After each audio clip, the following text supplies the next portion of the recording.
Now, this is an interesting question because I think the subject is actually coming more and more to the fore of late.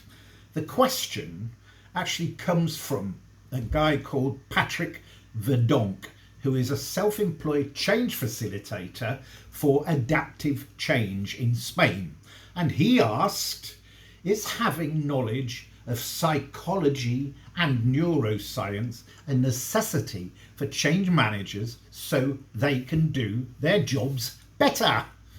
Yeah, my view, in short, absolutely yes. So much so that there are 2 sessions in my driving change management course that deal with the 2 subjects. So there we go. Question answered. No, it's not really. Okay, don't worry. I'm going to carry on, okay? It's a big subject, I can tell you, having looked at it, having done some initial research, yeah?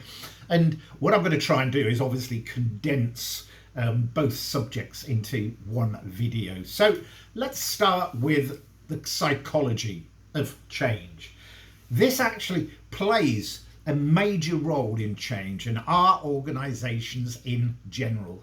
Let's look at a few psychology related aspects of change that may just help you navigate your organisation's new direction in an even better way than you do now. Yeah? So first of all, tangible and intangible factors. Tangible factors are things such as structure, such as strategy and management that can be clearly articulated, yeah? While non-tangible factors are things like culture and values that are harder to articulate and capture more of the heart of the organisation, if you know what I mean. Let it feel good. Who did that? Dr. Feelgood comes to mind there, sorry.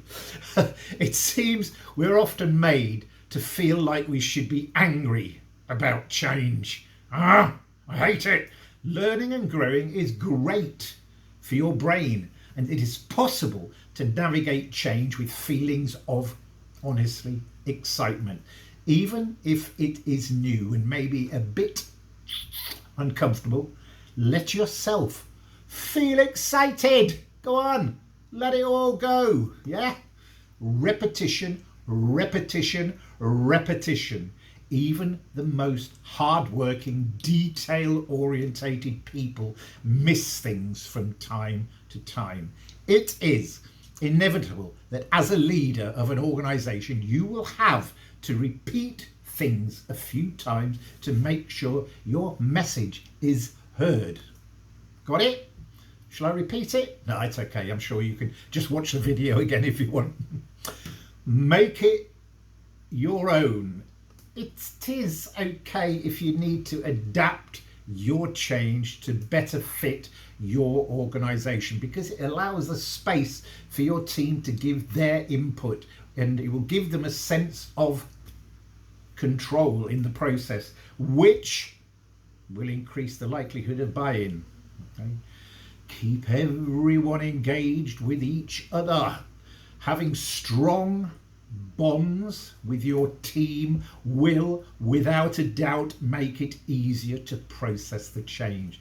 The simple things that increase engagement, such as acknowledging successes on a level or checking in with the team members on things outside of their work, will build the bond between your team and ease the stress of change. There is a somewhat old, when was it? 2003, I think it was, somewhat old one, McKinsey model, which says that there are 4 conditions that are required before sustainable change could be achieved from a psychological perspective. Number 1, employees will alter their mindsets only if they see the point of the change and agree with it. The surrounding structures, reward and recognition systems, as an example, must be in tune with the new behaviour. employees must have the skills to do what it requires to be done. And finally, but not least of all, they must see people they respect modelling it actively. People they respect are your senior managers, your C-suite, your sponsor. It's a very simple but very popular, still popular change psychology model. I briefly mentioned learning and growing is great for your brain earlier on, so let's now take a switch over to the neuroscience of change, which is kind of not the same, but a part of psychology. Neuroscience is all in one big bundle.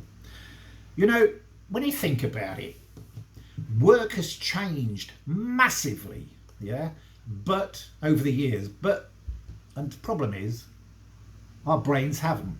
Part of the challenge that we face is that we are working, yes, in the 21st century workplaces, but our brains, are still designed for living on the savannah. One part of our brain, the prefrontal cortex, where we do all our planning, our considered thinking and rein in our emotions, has evolved over time, but the rest of the brain, 90%, 10%, has not changed much at all. And therein, believe me, therein lies the problem. For our brains, the key aim is survival. And they have done a bloody good job of this over the years, because we're still here. We're still here today. But to enable us to survive, the brain wants to do two key things. One, avoid threats, and two, gimme, seek out rewards. Of the two, avoiding threats is by far the more important. A change management approach based on neuroscience really does help engage the hearts and the minds of those who need to change. They will not only be able to accept the solution, they will be willing to accept it. Fingers crossed, we hope. If you are being asked, to do the simple task of reorganizing your desk, as an example, your brain doesn't actually see it as a positive sign. The brain takes it as a threat, and it often triggers anxiety. It triggers stress. The brain perceives the change negatively, and as a result, hinders the change management process and clouds our decision-making processes and skills. As we know, hopefully, change is a long and time-consuming process. And while the brain starts to process the new information of change and decides that whether it is a threat or not, employees often go through these 4 stages of change. 1, denial. The first stage is the denial stage. In this stage, people often start to prove that their old way of doing things is far, far, far better than any new ones you're trying to implement. Anger.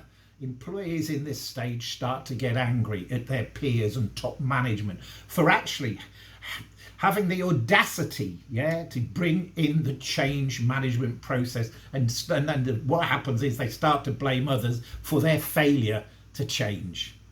Then it's exploration. The third stage is the realization stage, and the employees start to believe that they can devise their solutions to sort out certain problems. And the final one is, thank you very much, acceptance. The 4th stage is the acceptance stage. People accept the change process and begin working together to implement the change management process. No change can be implemented without emotions. To implement change, we must understand every individual and the way they think. Every person is different, tell me about it, from the other. And we cannot bring change by applying the same formula to everyone. Yeah, we'll do that and that and that and that and that. We'll treat them all the same, but everybody's different. Yeah.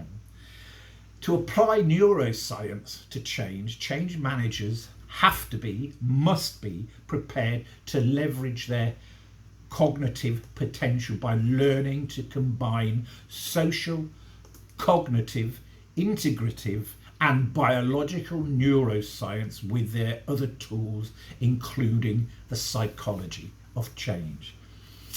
The 4 areas that are of great importance in the neuroscience of change are: 1, to have the ability to make decisions and solve problems. Great. To be able to regulate emotions, of course. To collaborate and motivate others. That's what change is all about, isn't it? Yeah, it is. To assist in the change process till the end. In other words, don't give up halfway up. Just carry on. Go at it.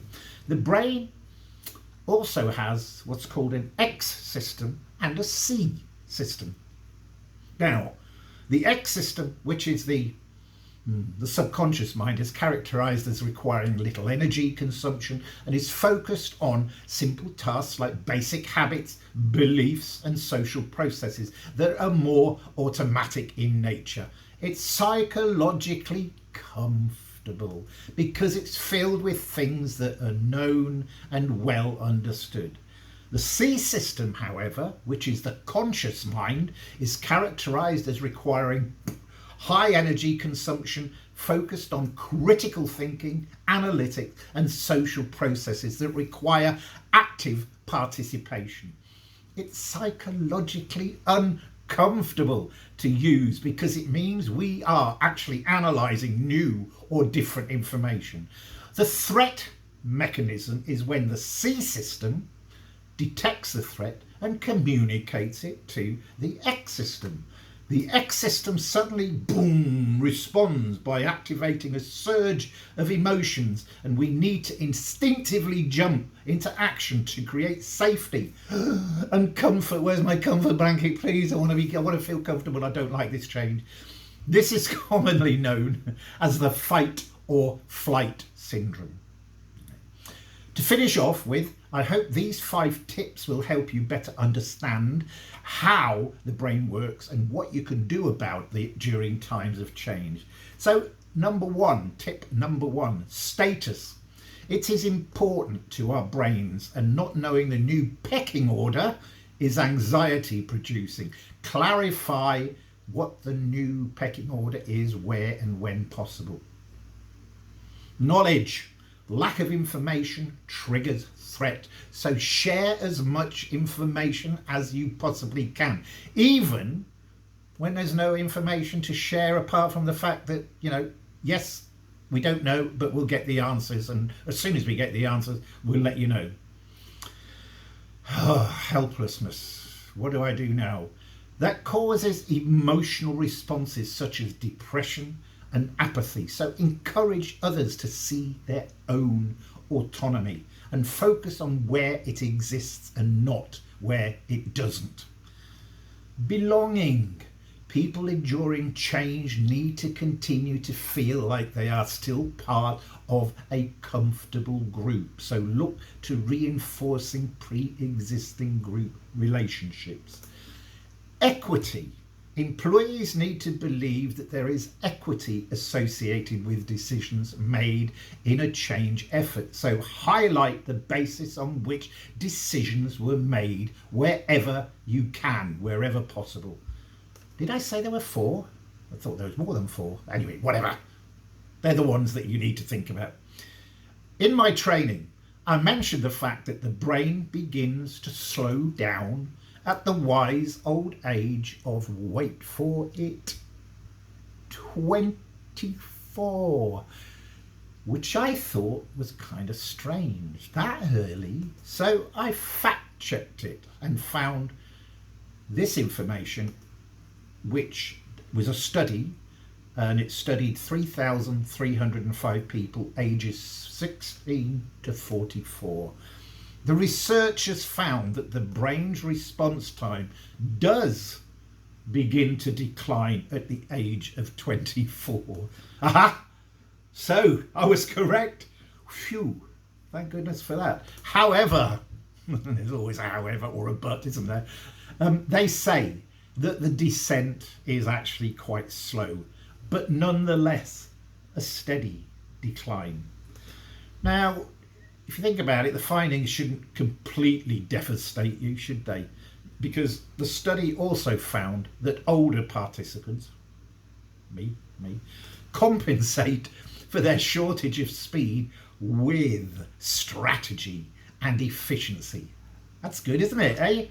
Anyway, at my age, considering the brain declines at 24, at my age, and I'm not going to tell you how old I am, okay, but I guess you know anyway, I wonder, I really do wonder if I should be brain dead.